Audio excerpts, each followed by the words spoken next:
Level 1, the dreamer. You're 9 years old and your dad wakes you up at 5:40 in the morning on a Saturday, before the sun is properly up over Hamilton.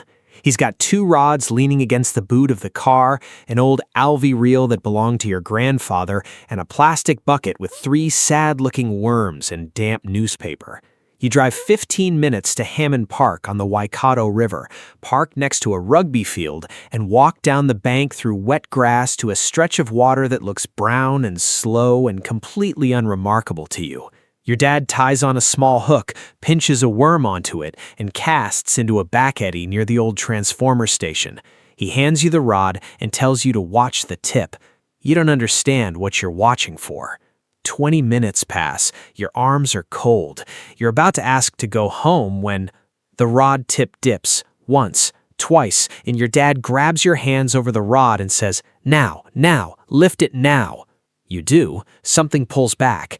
It's not big, maybe 900 grams, a rainbow trout with a silver flank and a faint pink stripe, and it thrashes on the bank in the wet grass while you stand there frozen with your mouth open.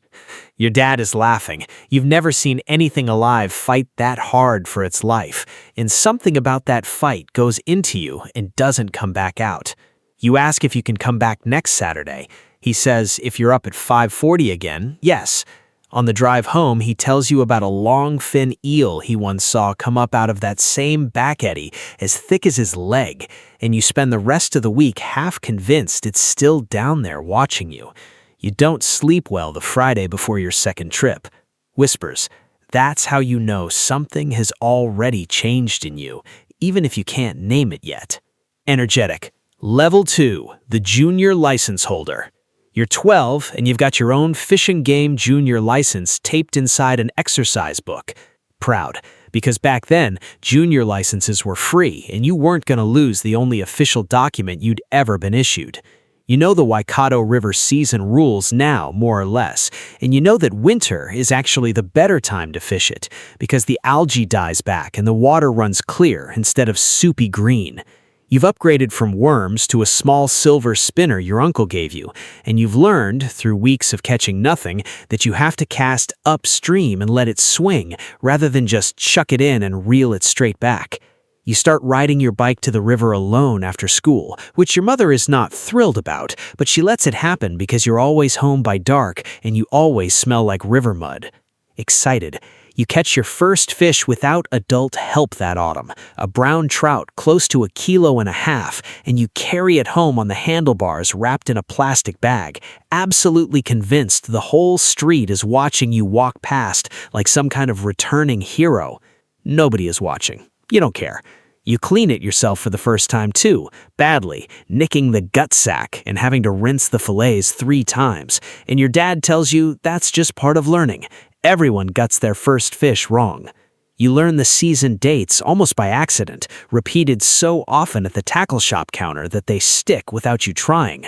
October through to the end of June on most of the rivers, though a few of the hydro lakes upstream stay open right through winter, which nobody explains to you properly until a patient warden checks your license at the Carapiro tail race and explains it for you instead. Thoughtful. You start keeping a small notebook after that. Dates, weather, fly or spinner, what worked and what didn't. Whispers, a habit you don't realize yet you'll still be keeping 40 decades later. Level 3, the Coast Kid.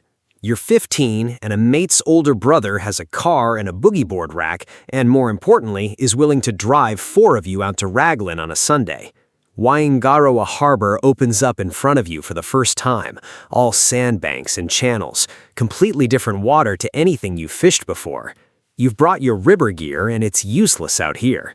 A guy at the boat ramp takes pity on you, sells you a couple of ledger rigs for $5 each, and tells you to fish the edge of the channel on the last of the runout tide.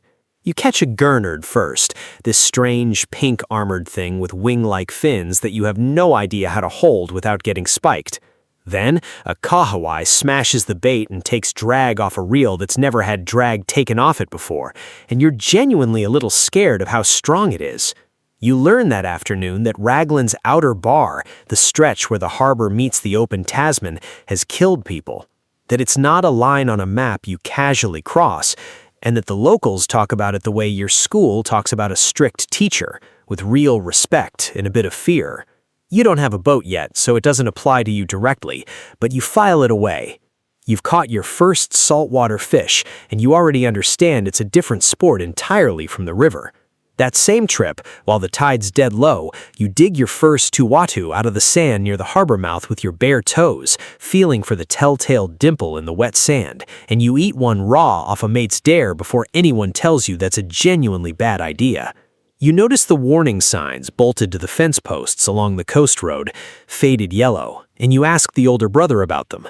He tells you 3 surfcasters have been swept off those rocks in his lifetime alone, and he says it flatly, without any drama, the way you'd mention the weather.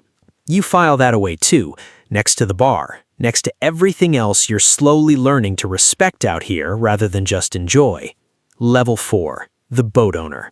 You're 19, you've been working part-time at a hardware store in Tiawamatu for 2 years, and you finally scrape together $1,900 for a battered 3.9-meter aluminum dinghy with a 15-horsepower outboard that starts on the 4th pull if you're lucky. You launch it at Kahia for the first time, badly, nearly losing the trailer down the boat ramp because you didn't know you were supposed to back the ute in slower. An old guy in gumboots helps you without being asked and doesn't say much, which you later learn is its own kind of approval. You start learning tides properly now, not as an abstract concept, but as the actual difference between catching fish and drowning your motor on an exposed sandbank. You learn what a workup looks like from a distance, birds diving hard onto a patch of surface water where kahawai are driving bait fish up from below, and the first time you find one and drift a soft bait through it, you hook a snapper and a kingfish within 10 minutes of each other and sit there in your little dinghy absolutely certain you've discovered something nobody else on Earth has ever felt. You haven't, but it doesn't matter. You buy a second-hand fish finder that year and spend more time staring at the screen than the water until an older cousin tells you to put the electronics away and learn to read the birds and the current lines with your own eyes first. You do. It's slower. It's better.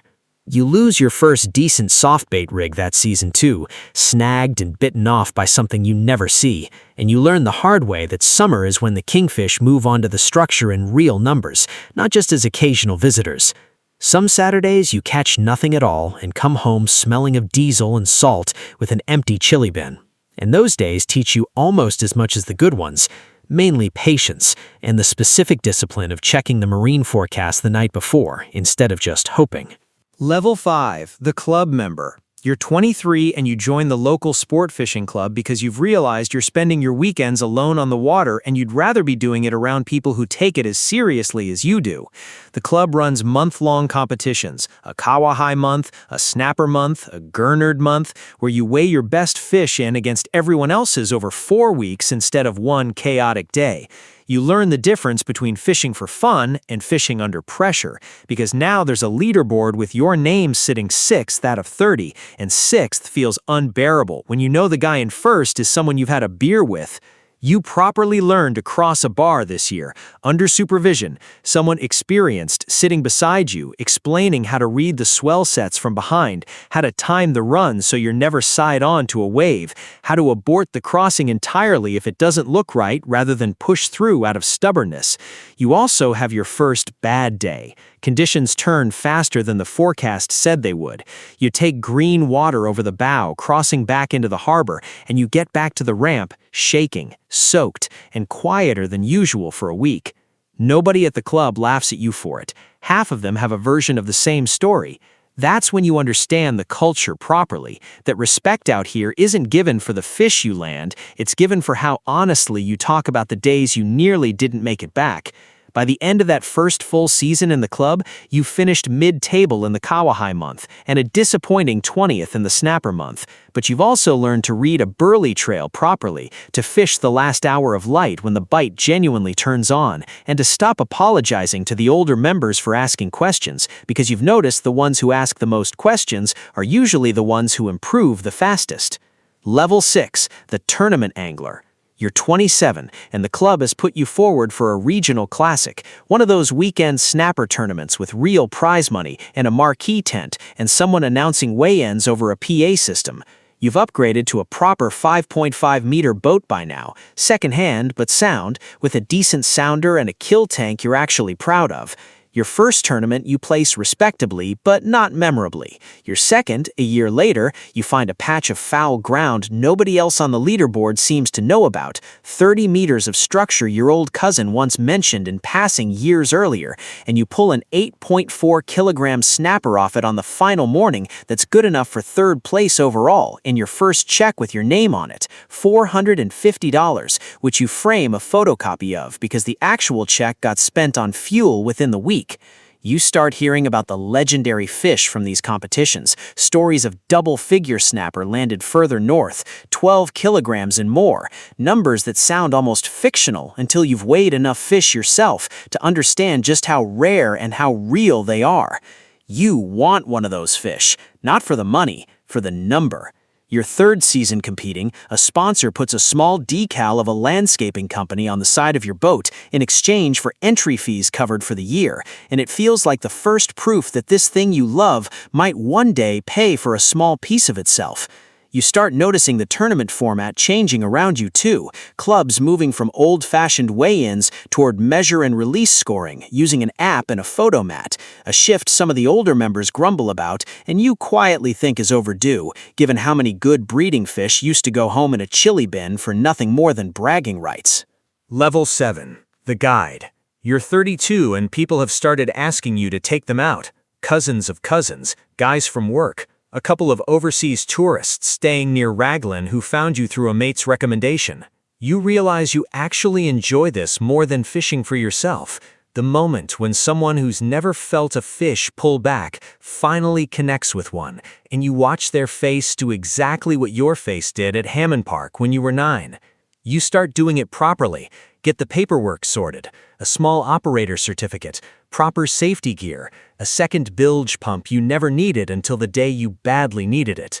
Some mornings you're on the Waikato River teaching a family how to swing a spinner for brown trout below Karapiro. Other mornings you're crossing the Waiganrua bar at first light with 3 clients who paid for the full experience and deserved to see it done right, calmly, with margin, not with bravado. You turn down trips when the swell forecast looks wrong, even when clients have driven 3 hours to be there, because you've learned that the version of you who pushes through a marginal bar crossing to avoid an awkward conversation is the version of you that eventually doesn't come home. That refusal costs you money more than once. It never costs you a client's trust. You start using the new measure and release apps with your clients too, snapping a photo against the mat and releasing the better breeding size fish rather than automatically keeping everything. And you notice the tourists actually prefer it that way, proud of a number on a screen instead of a dead fish in a chili bin. Word spreads slowly the way it always does out here. One good trip mentioned to one more person. And by 35, you've got a waiting list stretching 3 weekends out through summer, which is its own strange problem you never expected to have. Level 8. The Record Chaser. You're 38, and you've made the trip north for the big one, the week-long surf casting and boat tournaments where anglers travel from across the country and occasionally from overseas, all chasing the same number, that double-figure snapper that separates a good angler's career from a great one. You've trained for this the way you train for anything now. Methodically, you've pre-fished the grounds for 3 days before the comp officially starts. Day 2 of the tournament, on a piece of foul ground you found yourself working a live bait on light tackle in a way that took you a decade to trust. Something eats the bait and simply doesn't stop pulling. 10 minutes of pure discipline, drag set exactly where you left it, rod low, no horsing it, and it comes up boat side is a shape too big for your first thought to process as snapper at all. On the scales that afternoon, it goes 9.8 kilograms. It doesn't break the 12-kilo record you've heard your whole career, the one that still gets mentioned at every prize giving like scripture, but it's the best fish of your life, and it's good enough for a podium finish and a small write-up in the fishing press with your name spelled correctly, which feels like its own small miracle. You don't post about it for 2 days. You just sit with it. That week, you finally hear the full story behind the number that's chased you your whole career. A 12.03 kilogram snapper landed by a competitor from the Bay of Plenty over a decade earlier, a fish so far beyond ordinary that it's still read out at prize givings like a piece of scripture nobody expects to see broken soon. You don't get it this year. Some years, you understand now, the job isn't to catch the record. The job is to fish well enough, for long enough, that you're still in the water the day it happens to be there. Level 9. The old hand. You're 51 now, and your knees complain about boat ramps in a way they never used to. And your hands have the particular map of small scars that 30 years of hooks and gutting knives leave on a person. You've handed the charter business mostly to a younger guide you trained yourself, a kid who reminds you uncomfortably of yourself at 32, hungry and a little too willing to push a marginal bar crossing before you talked him out of that habit for good. You still fish, but differently now, less for the leaderboard and more for the specific quiet of being on the Waikato at first light with nobody else on the water. You run a junior fishing day twice a year down at the harbor, teaching 10-year-olds how to bait a hook and read a rod tip, the exact things nobody had to explain to you twice because your dad had already done it once, badly, wonderfully, at 5:40 in the morning decades ago. You think about him every time a kid's rod tip dips for the first time, and they don't understand yet what they're looking at. Your own kids grew up half resenting the boat and half loving it, the way you now realize most fishing families' kids do. And your marriage carried the weight of every missed birthday party that clashed with a good tide, some years better than others. You don't regret any of it. You do the early mornings again in the same order, the failed crossings and the record that got away, in the frozen fingers at Hammond Park, every single one. And somewhere right now, a 9-year-old is standing on the bank at Hammond Park in the cold with a borrowed rod, watching a tip that hasn't moved in 20 minutes, about to feel something pull back for the very first time, with absolutely no idea where that pull is about to take them.